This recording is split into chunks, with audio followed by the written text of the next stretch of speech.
So ayan, welcome back sa ating G-Hunt mga bossing. So ito, solo tayo, dito tayo sa tabing daan. Ayan.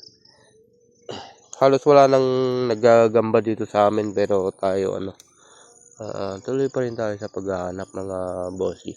At dito nga meron tayong nakita, ayan ang laki ng bahay pakaganda ganda ng bahay mga boss. At dyan nakita tayo ng solid. So focus natin. Solid mga boss, nangangain pa ng anong tawag dyan? Ang laki ng kinakain niya, beetle. Tingnan nyo naman mga boss. Yan. Busog na siya mga bossing. Ayan ang ganda.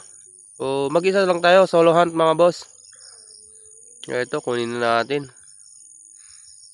Ayan, ang ganda mga bossing. Tigrihan mga boss.